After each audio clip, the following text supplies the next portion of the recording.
નમસ્કાર વિદ્યાર્થી મિત્રો, અમારી ચેનલમાં આપનું હાર્દિક સ્વાગત છે। ધોરણ 10ના જે બોર્ડની એક્ઝામ ચાલી રહી છે એના માટે સંસ્કૃતનું કેટલાક આઈએમપી ક્વેશ્ચન્સ આપેલા છે, કેટલાક પેરેગ્રાફ આપ્યા છે અનુવાદ માટે, કેટલાક શ્લોકો આપ્યા છે। આ પેપર સ્ટાઇલ મુજબનું સંપૂર્ણ આઈએમપી આ વિડીયોમાં આપવામાં આવ્યું છે। અગાઉ પણ આપણે સામાજિક વિજ્ઞાનનું આઈએમપી કાઢ્યું હતું, તેમાંથી 60 માર્ક્સનું પૂછાયું હતું મિત્રો। એટલે આજે સંસ્કૃત માટે પણ આઈએમપી કાઢીને આ વિડીયો બનાવી રહ્યો છું, તો શાંતિથી દરેકે વિડીયો નિહાળી લેવો। આ વિડીયો સંપૂર્ણ જોવો છેલ્લે સુધી। વિડીયોમાં જે પીડીએફ છે એ પીડીએફ કોઈને જોઈતી હોય તો છેલ્લે હું નંબર આપ્યો છે વિડીયોમાં, એ નંબર ઉપર હાઈ કરીને મેસેજ કરવો। પીડીએફ લખવું તો હું પીડીએફ મોકલી આપીશ। આ સંપૂર્ણ વિડીયો જોશો એટલે સંસ્કૃતમાં સરસ મજાના માર્ક્સ તમે કવર કરી શકશો।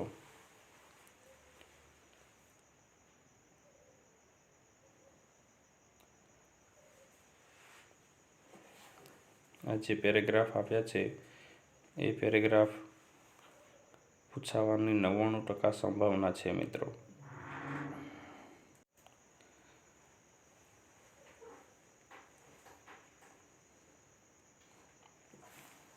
દરેક પેરેગ્રાફ શાંતિથી વાંચી જવા।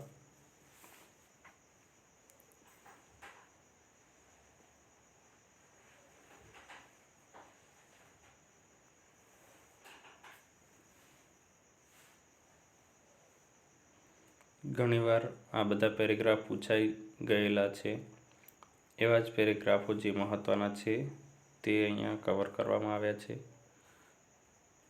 એટલે ખાસ જોઈ લેવા। ભૂતકાળમાં પ્રથમ એક્ઝામ, દ્વિતીય એક્ઝામ કે પછી બોર્ડની એક્ઝામની અંદર પૂછાયેલા છે એવા પેરેગ્રાફો અહીંયા મૂકવામાં આવ્યા છે મિત્રો, એટલે ખાસ જોઈ લેવા, વાંચી લેવા, ચિંતન મનન કરી લેવું, ત્યારબાદ પરીક્ષા ખંડમાં ઉપસ્થિત થવું। અગાઉ મેં કહ્યું હતું કે સામાજિક વિજ્ઞાનના જે આઈએમપી આપ્યા છે મિત્રો એમાંથી જ પેપર પૂછાશે। તો જે લોકો વાંચીને ગયા હતા, જે સ્ટુડન્ટ્સ, એ લોકોને બહુ બધો ફાયદો થઈ ગયો હતો।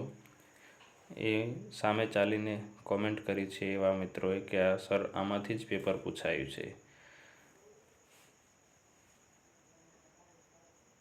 આ વખતે પણ આમાંથી પેપર પૂછાવાની સંભાવના છે મિત્રો, એટલે ખાસ કરીને વાંચી લેજો એકવાર અવશ્ય।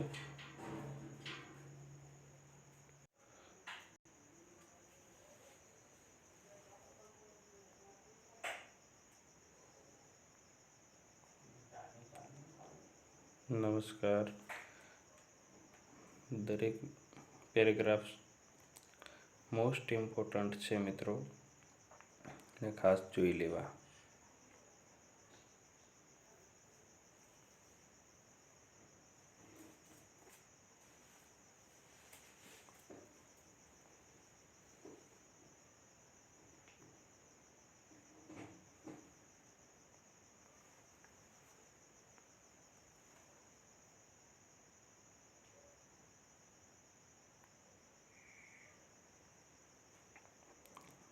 શોર્ટ ક્વેશ્ચન્સ પણ બધા મોસ્ટ ઇમ્પોર્ટન્ટ છે મિત્રો, વાંચી જવા એકવાર।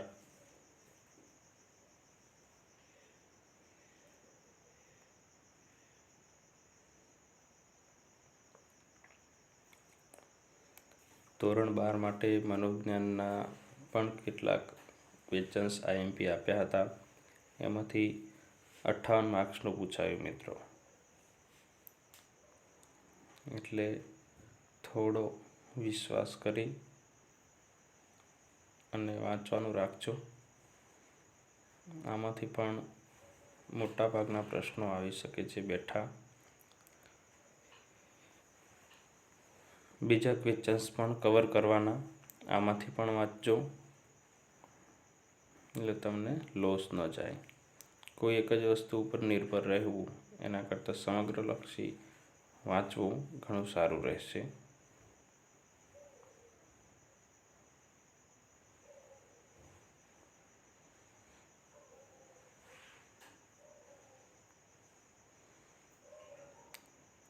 ગુજરાતીમાં આન્સર આપવાના પ્રશ્નો પણ આપણે અહીંયા મોસ્ટ ઇમ્પોર્ટન્ટ છે એ જ રજૂ કરેલા છે.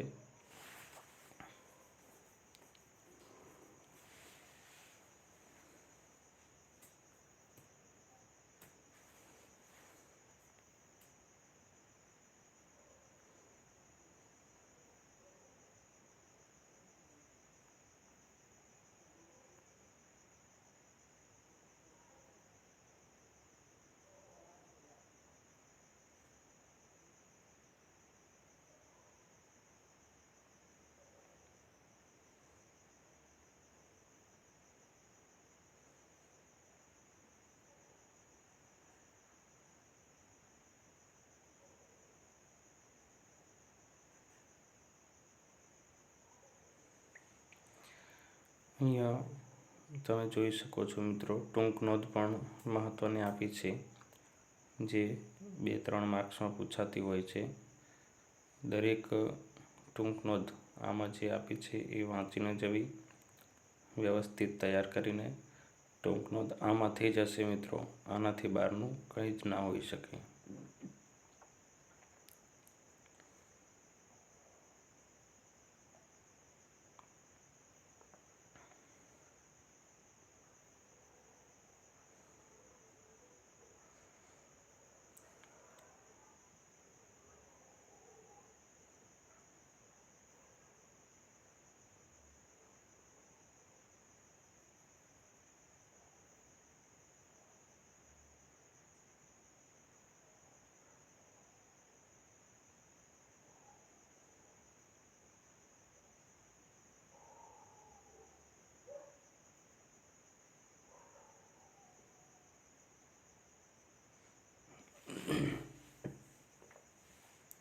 અહીંયા સંસ્કૃતના પેરેગ્રાફ આપ્યા છે, એ વાંચીને નીચે સંસ્કૃતમાં જે ક્વેશ્ચન્સ આપેલા છે એના જવાબ સંસ્કૃતમાં જ આપવાના છે, પેરેગ્રાફમાંથી શોધીને. આ પણ એકદમ ઇઝી હોય છે, તો એ ખાસ જોઈ લેવું મિત્રો.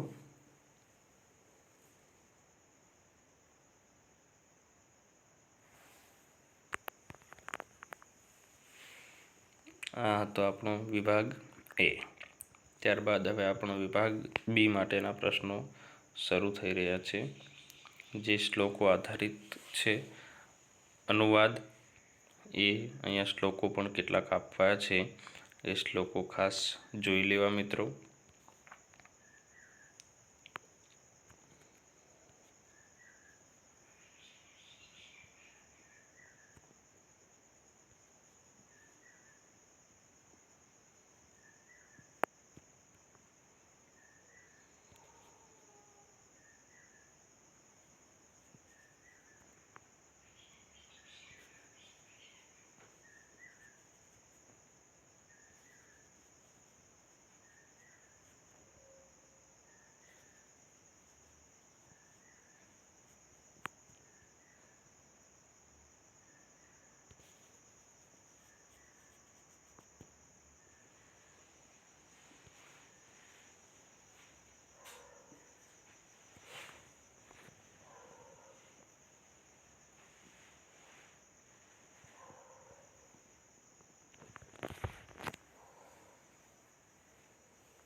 સંસ્કૃતમાં જવાબ આપવાના જે ક્વેશ્ચન્સ હોય છે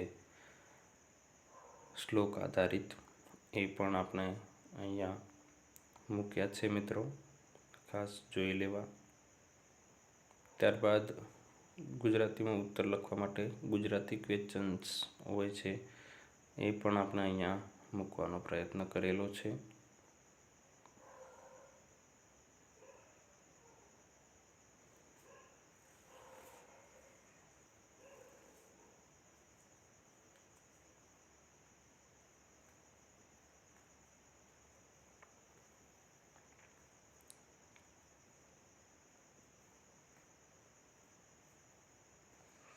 શ્લોક પૂર્તિ માટેના કેટલાક શ્લોકો આપ્યા છે, એ ખાસ જોઈ લેવા. ત્યારબાદ વિભાગ સી નાટ્ય વિભાગ સંવાદાત્મક જે પ્રકરણ છે એના માટે જે અનુવાદના કેટલાક પૂછાતા હોય છે સંવાદ આધારિત, તો એ પણ અહીંયા મૂક્યા છે, એકવાર અવશ્ય વાંચી જવું.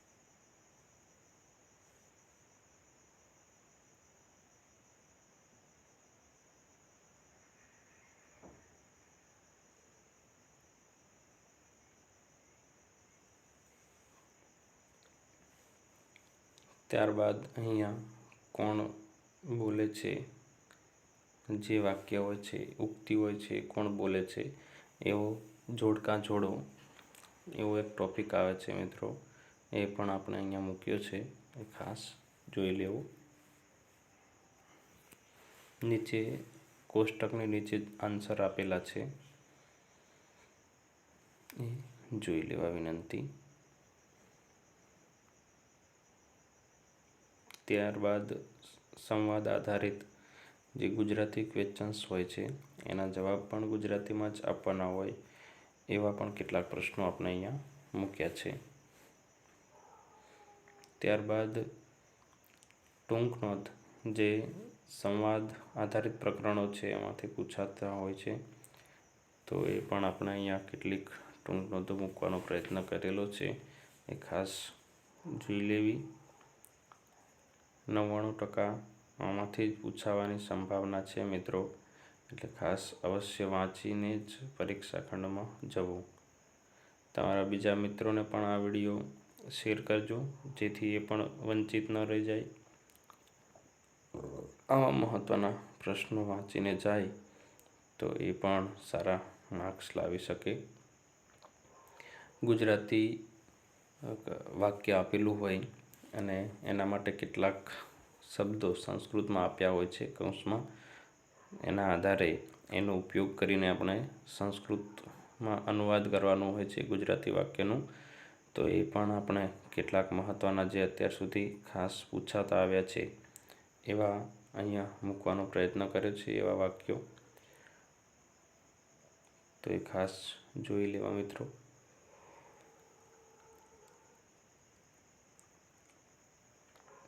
વિભાગ ડી માટે વ્યાકરણને લગતા કેટલાક ટોપિક આપણે અહીંયા કવર કરવાનો પ્રયત્ન કર્યો છે, તો એ ખાસ જોઈ લઉં. અને વ્યાકરણ એવી વસ્તુ છે મિત્રો કે મોસ્ટ ઇમ્પોર્ટન્ટ આપેલું હોય એમાંથી પૂછાય ન પણ પૂછાય, એટલે વ્યાકરણ માટે થોડું બુકમાંથી પણ વાંચી લેવું. તમને જે અનુકૂળતા હોય તે ગાઈડમાંથી વાંચતા હોય, અપેક્ષિતમાંથી વાંચતા હોય, કોઈના પેપર સોલ્યુશનમાંથી વાંચતા હોય, કોઈ કંઈ નવી બુક્સ વસાવી હોય એક્ઝામ માટે, તો એમાંથી વાંચવું. પણ હું ખાસ સલાહ આપીશ કે બુક્સ ખાસ વાંચવી.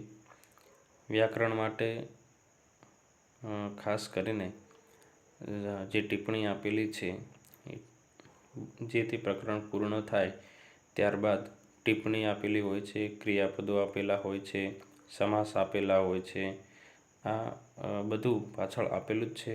સંધિ માટેના પણ આપેલા હોય છે કેટલાક, સંધિ વિચ્છેદન કરીને, તો એ પણ ખાસ જોઈ લેવું મિત્રો, કેમ કે બુક્સની બહારથી ક્યારેય પૂછાવાનું નથી, એટલે બુક્સની અંદર જે છે એ ખાસ વાંચવાનું રાખવું. કોઈ પણ સબ્જેક્ટ હોય તો પહેલાં બુકને મહત્ત્વ આપો, એટલે ખાસ બુકની પાછળ જે કંઈ પણ વ્યાકરણના મુદ્દા છે એ વાંચવા, જેથી કરીને એક પણ મુદ્દો આપણો છૂટી ન જાય. અને બીજી વસ્તુ કે જે આપણો અભ્યાસ 1, 2, 3, 4, 5 અને 6 જે છે સંસ્કૃતમાં, અભ્યાસ 1, અભ્યાસ 2, 3, 4, 5, 6 એ ખાસ વાંચી જવા. અને ખાસ કરીને જે રૂપો આપેલા છે આજ્ઞાર્થના, વિદ્યાર્થના, એ બધા રૂપો, હેત્વર્થના, એ રૂપો બધા ખાસ તૈયાર કરીને જવા, જેથી કરીને ક્રિયાપદનું રૂપ ઓળખાવા માટે એ મહત્ત્વનું સાબિત થાય આપણા માટે. એટલે એ ખાસ જોઈને જવું.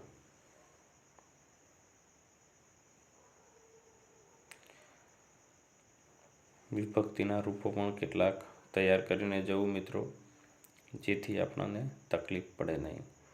અહીંયા વિભાગ ઈ માટે કથાનક જે ક્રમ હોય છે, ઘટનાક્રમ,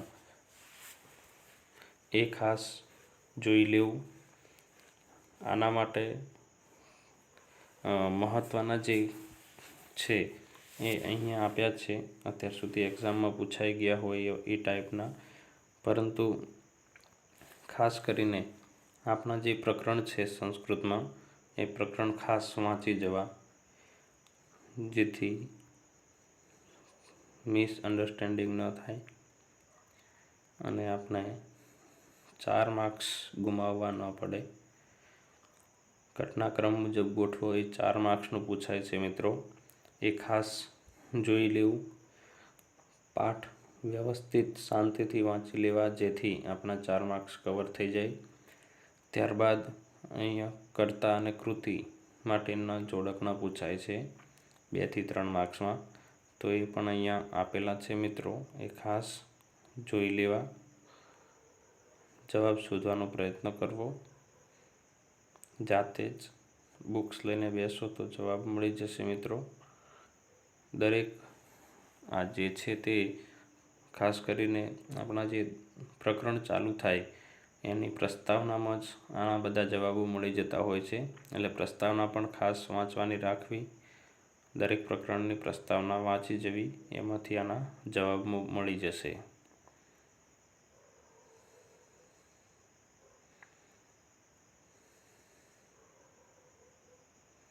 ત્યારબાદ વિચાર વિસ્તાર માટે કેટલાક શ્લોકો આપણે અહીંયા મૂક્યા છે.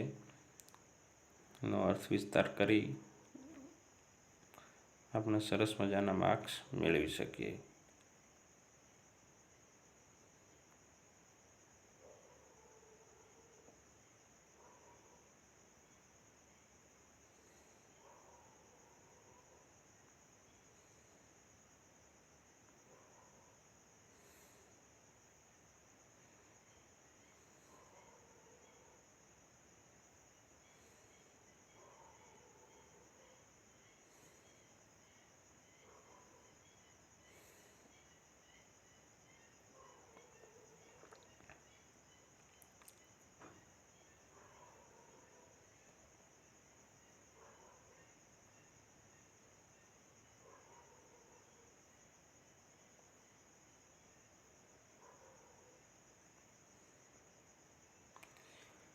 નમસ્કાર વિદ્યાર્થી મિત્રો, આપણે વિડીયો નિહાળી લીધો હશે. આશા રાખું છું કે આમાંથી જ બધા પ્રશ્નો પૂછાય મોટા ભાગના, અને આપ સૌને સારા માર્ક્સ આવે. આપ સારી એવી તૈયારી કરીને જશો એવી આશા સાથે આ PDF જે કોઈને જોઈતી હોય સીધી વાંચવા માટે કે આની ઝેરોક્સ કરાવીને વાંચવા માટે, તો મારા વોટ્સએપ નંબર ઉપર હાય કરીને આપનું નામ, આપનું એડ્રેસ કરીને છેલ્લે PDF એવું લખી દેવું, તો હું PDF મોકલી આપીશ મિત્રો. મારો મોબાઈલ નંબર છે 8155968548. ફરીથી ભૂલી જાઉં છું, મારો વોટ્સએપ નંબર 8155968548. આ વોટ્સએપ નંબર ઉપર મેસેજ કરી દેવો, હું આપને PDF મોકલી આપીશ. આપનું નામ અવશ્ય લખીને મોકલવું. ચલો આવજો મિત્રો. વિડીયો નિહાળવા બદલ આભાર. વિડીયો સારો લાગે તો વિડીયોને લાઈક કરો, શેર કરો, કોમેન્ટ કરો અને ચેનલને સબસ્ક્રાઈબ કરવાનું ભૂલતા નહીં. તમારા મિત્રો સુધી પણ આ વિડીયો પહોંચાડજો જેથી એમને પણ લાભ મળે. ચલો આવજો. Bye bye.